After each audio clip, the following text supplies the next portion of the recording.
Be nice too, because I think we can see Gyeongju from the other side. Now, what is this? Where are we at? We're at Sokoram. Maybe you should be taping this and say what it is. Whoops, it's blurring the road. So we're recording now? Mm-hmm. Well, didn't you push the button? Yep. You have to hold on to the button. Doesn't it say record? Yeah. Okay, we're at Sokoram in Gyeongju. We're up in the mountains. And right now we're looking down into the valley and the hills below Sokoram. Sokoram is a Buddhist grotto. We'll see that shortly. Now, is that the road we came in on? That's not a road, is it?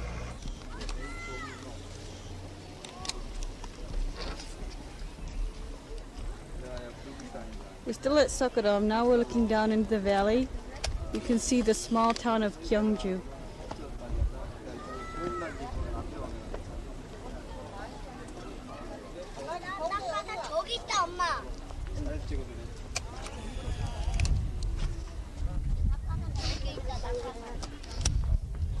There's a parachuter, Patty. Can you get that?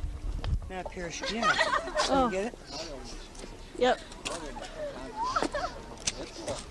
There's someone parachuting You focus in in the on it. mountains. Yeah, it's just beautiful.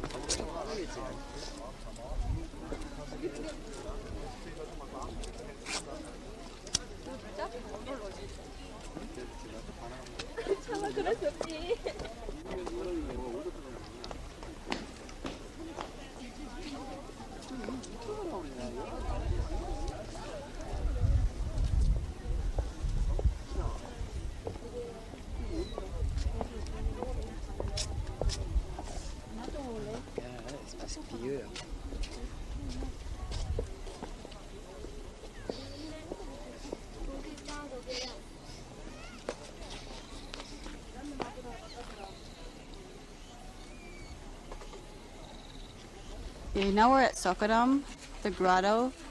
A grotto is a natural cave in a mountain, and inside this grotto there's a big Buddhist statue along with several other smaller Buddhist statues. We can't take pictures inside because taking pictures is bad for the grotto, it damages it, so they don't let you take pictures inside. But this is the outside of the grotto, the building outside.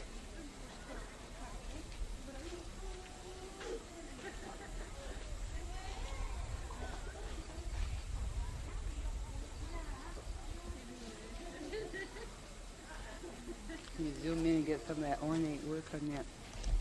Like, see that little head there?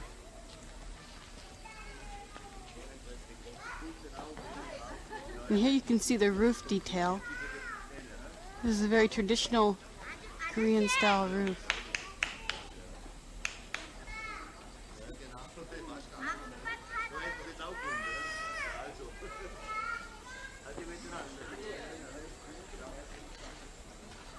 Oh, you go up one way and down the other, huh?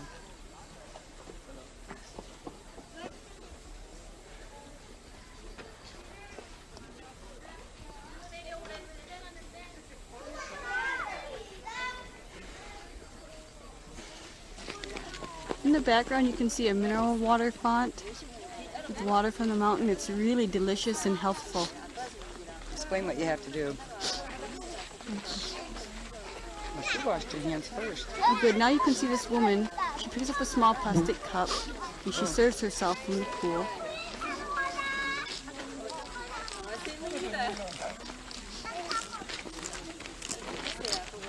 That's okay.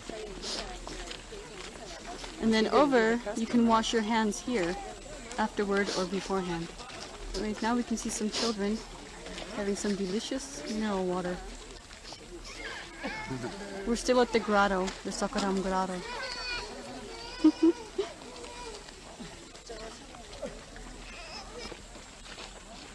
She's got a rag in her hand. Oh, I guess she just had a tissue or something. That's so neat. And up above, here's the grotto building. in the mountains. And the mineral water font again. She really threw up.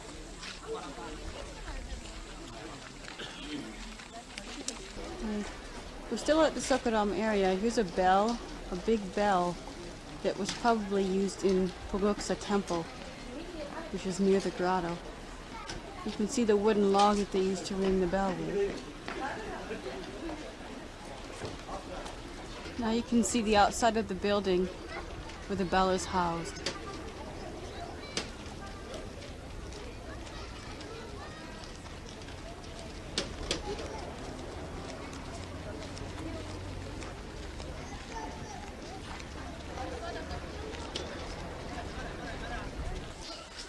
This is the front gate to Pogoksa Temple. You can see the Chinese characters.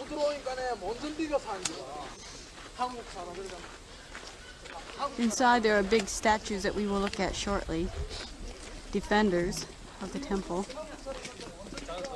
This is inside the front gate.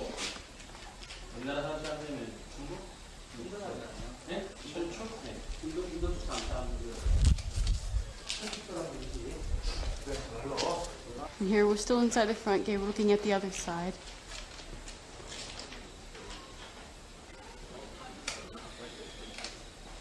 I got a picture of your camp, buddy. Any biggie things? As you can see, the small lady in front would frighten off any intruder. Thank you.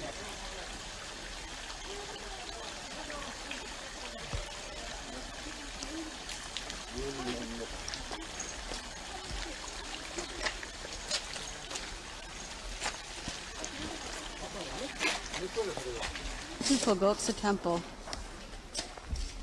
Built in the 1700s and unfortunately was burned by the Japanese when they invaded in the 1500s and then restored again in the 1900s.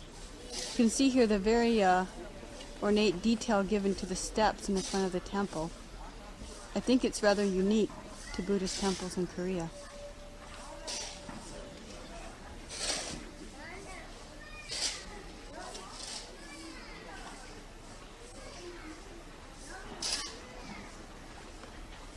This is probably the most beautiful Buddhist temple in Korea.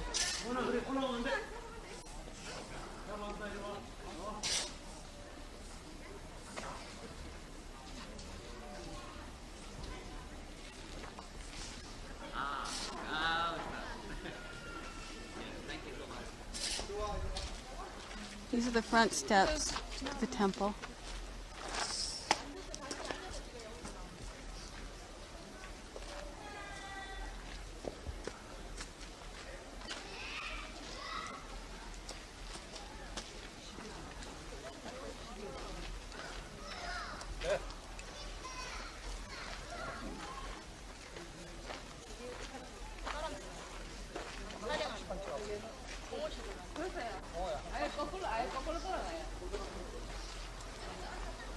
And here we can see a big drum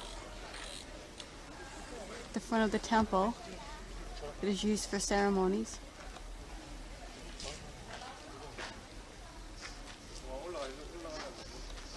We're at the top of the steps and we're about to go into the temple.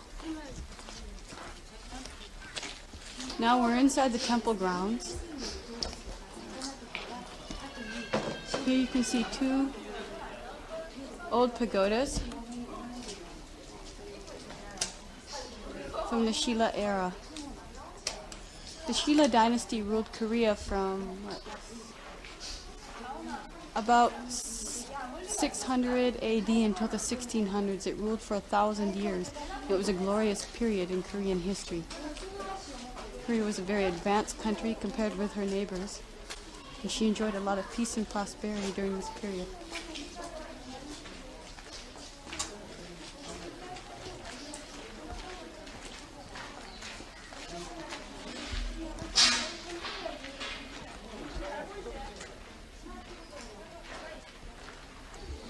Each corner, I think, has something different. Here's the long corridors that surround the courtyard.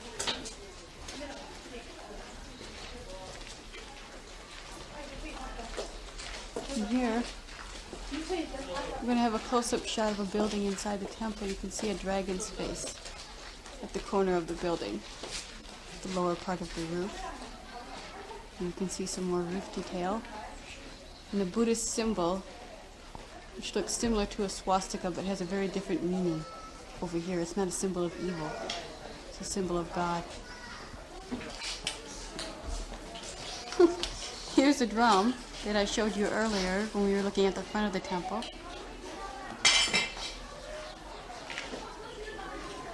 Under the drum is a turtle.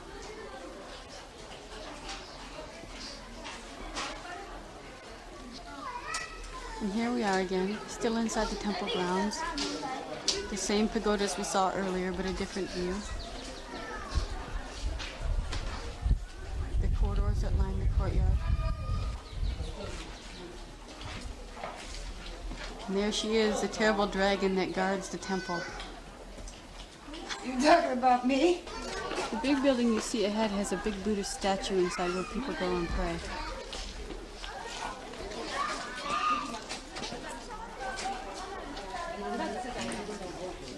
Now we're at the back of the building with the Buddhist statue inside. Just showing you some of the painting that adorn the outside of the building. This is up near the roof.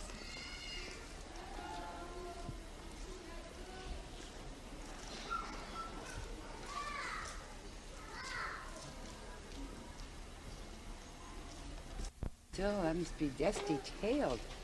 Even the paint job. This is another Buddhist shrine at the back of the compound. And again, here you can see the Chinese characters. Don't ask me what they mean. And They have, again, like, candles inside too. more paintings adorn the outside.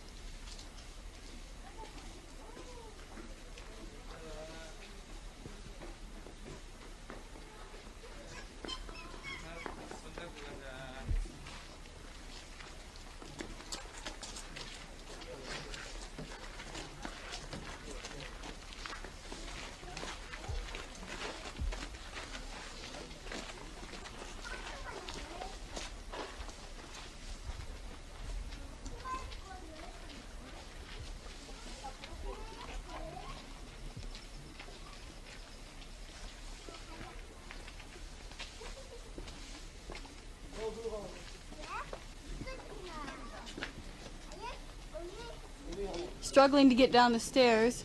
It's all she's been doing since she got here is complaining about all these stairs. I told her she'll have the best legs in Michigan when she gets back. She's finally made it. Hello. Huh? So the light will be on.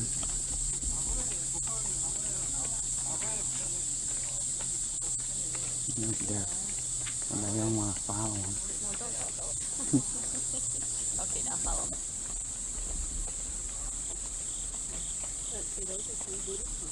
But there's the 3 Buddhist monks, but their hair isn't completely straight.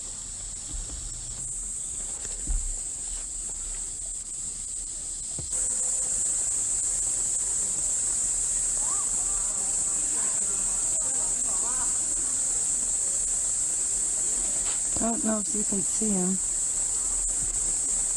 but there's these great big fish in this water.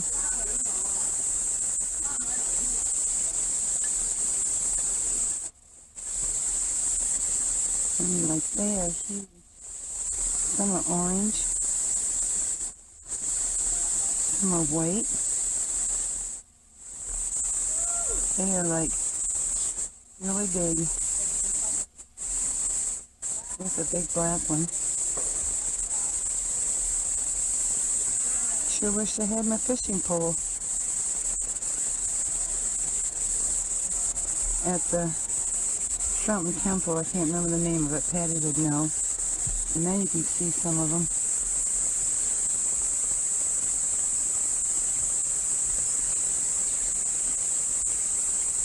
They swim awful close to the top. Then there's little baby ones too.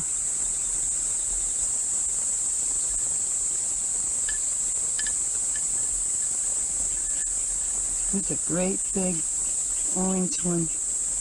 He is huge.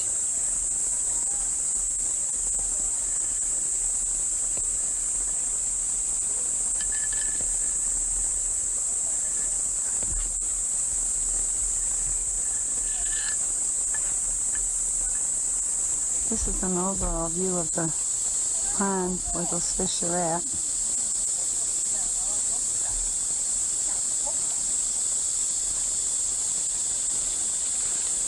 This is a bridge coming up over it.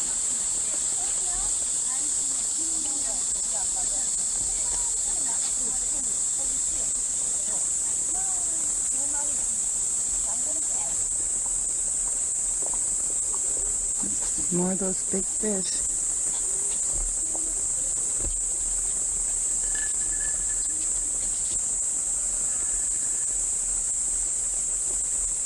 Hope you can see the dark ones.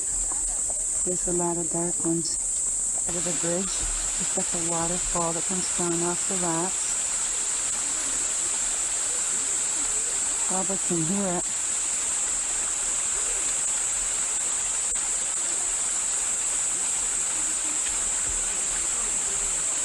This is the view looking toward the temple. Again with the pond. And the mountains in the background. And that building is the gate that we went to yesterday. There's the bridge.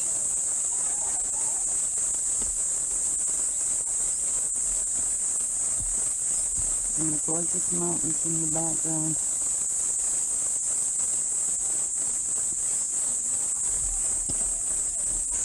These are little kimchi pots that they use to let the cabbage sit in all winter until they make their kimchi.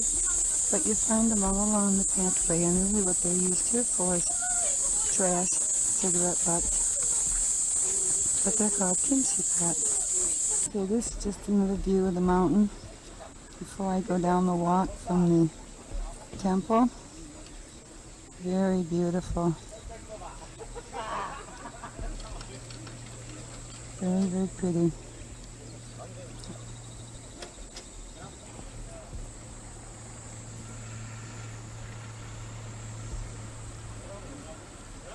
It's kind of hazy today, so it's kind of hard to see the mountains, all of them. I'm back, the techie tourist with her wacky video cam. This is a stone pagoda in Gyeongju. This stone tower used to have 9 stories, but now only 3 remain. It was built in 634 AD.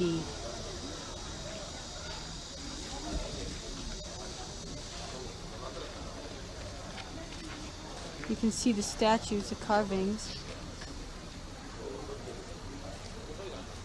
of the animals.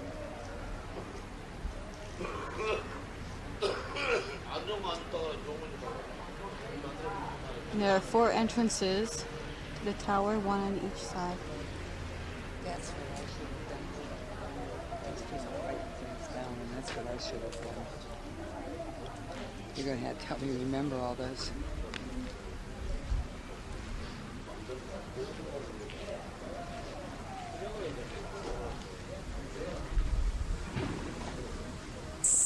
Here we are, we're in Tumuli Park. Tumuli Park has more than 20 tombs of kings, queens, and court officials from the Shilla dynasty.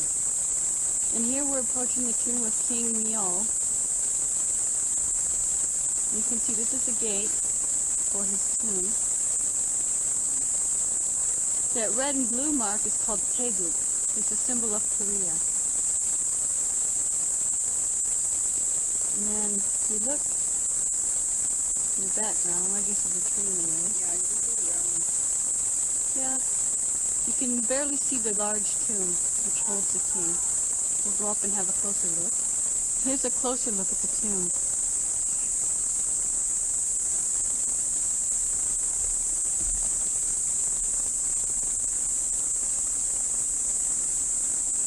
There are big mounds like this all throughout the park, and actually all throughout Gyeongju. You can find outside the park tombs like this. But this area was made into a park because there's more than 20 tombs in the area. Get in there and read. Here are several more tombs within the park.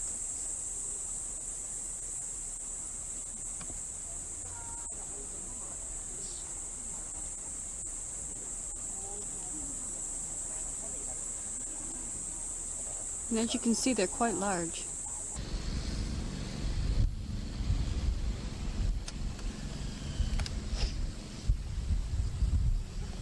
As you can see, the tombs are of varying sizes according to the importance of the person. The one in the background is probably over 60 feet high.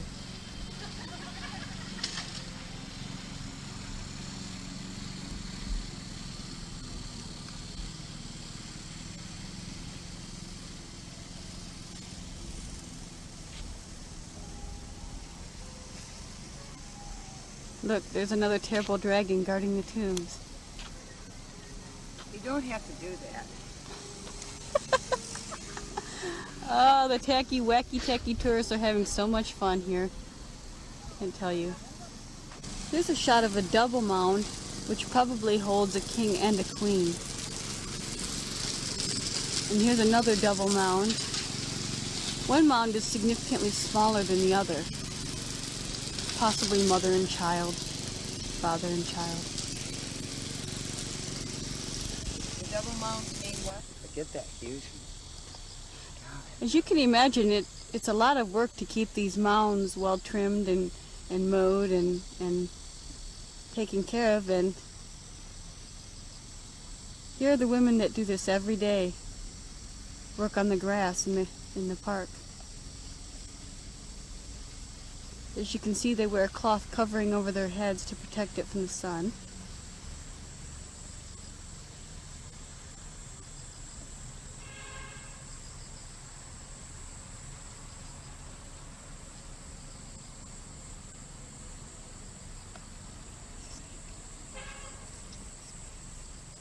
I mean, they could probably get 20 just in the space they use for one.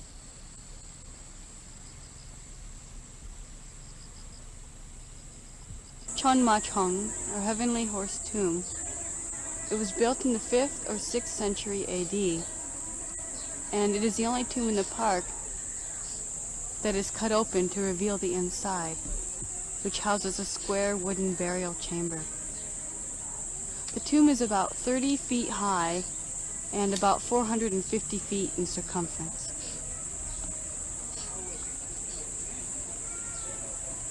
Photos are not permitted inside the tomb.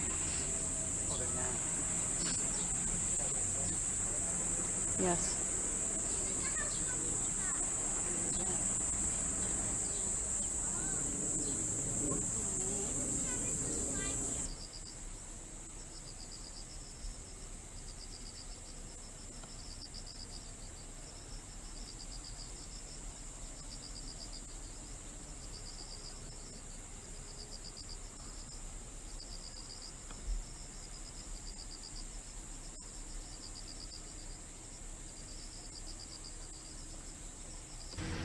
This is called Chomsondae. It is believed to be the oldest astronomical observatory in East Asia. It is about 30 feet high and about 15 feet in diameter.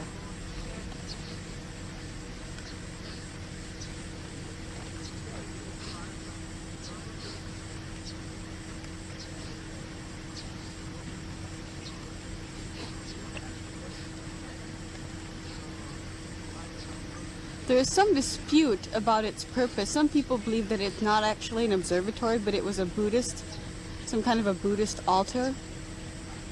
The year is not in question. Everyone accepts the fact that this was built sometime between 1624 and 1636. But some people doubt whether it was actually an observatory or not.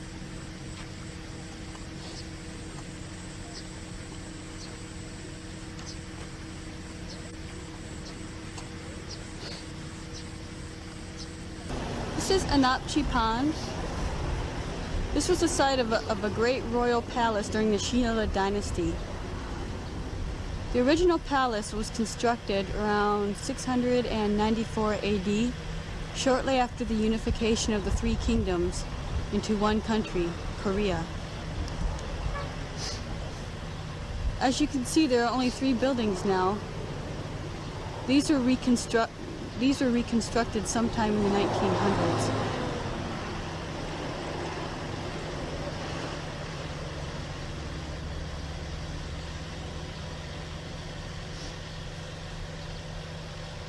These buildings sit on the edge of an artificial pond that was created when they built the palace. I won't.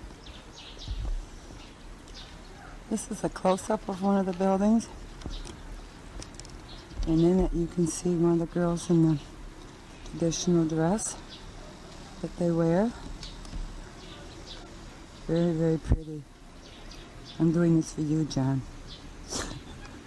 Did you hear that, Patty? Yes. Oh shoot, I wasn't recording all that other. There's that girl in a real pretty dress. Here's the pond. I thought I was recording. I'm standing in one of the buildings taking this. The model of what, Patty? Of the original palace. Of the original palace. I don't know if you can see it or not, but there's like little walkways that lead from one building to another. We're going to be seeing some palaces.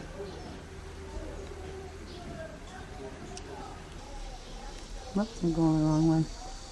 There's another shot of that girl, John. Just for you. Very pretty dresses.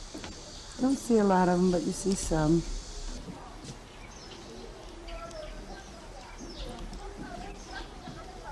Another shot of the pond from a different angle. Here's one of the other buildings.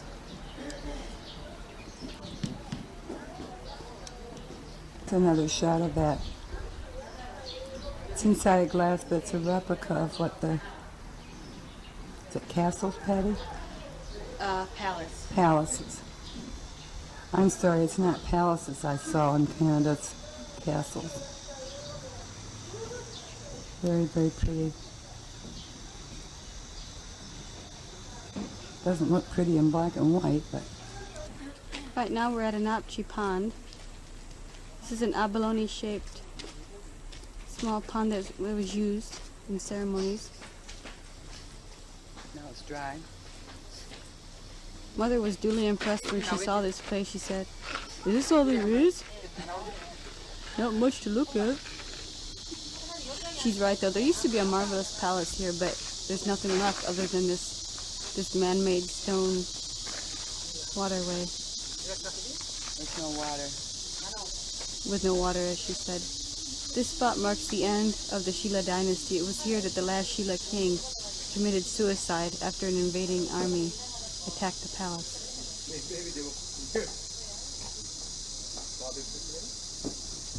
This is a Nanchi pine. What was the other thing we were at? Oh no, I'm sorry. Whoops. This isn't a Nanchi. No, This is whoops. another one. Mom's right. This isn't a Napchi pond. What is this place? I forget the name of it. Had Or- a funny name. We're star students of Korean history, aren't we? It's The another. front gate to the tomb of General Kim Il-sung. You can see the Taeguk, symbol of Korea, on the door.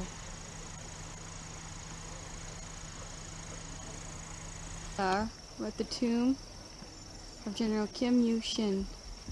At the age of 35, he led his forces from the Shilla kingdom in a big battle with the Pakche kingdom and defeated the Pakche kingdom, thus leading the way to the unification of Korea.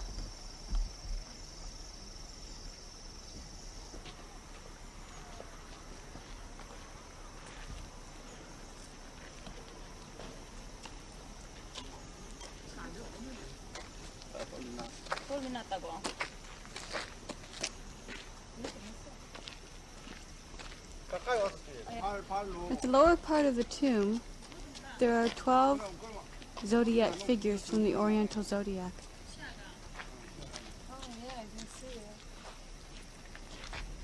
General Kim is one of Korea's biggest heroes. because he helped to bring Korea into make Korea one country from the three kingdoms of Paekje Kingdom, the Shilla Kingdom, and the Koryugo Kingdom. The Shilla Kingdom was in southeast Korea, Paekje Kingdom in southwest Korea, and the Koryugo, I'm not sure how to pronounce it, kingdom was in North Korea, northern Korea. And through various battles, he helped unite the three kingdoms into the Shilla Kingdom, which existed for 1,000 years.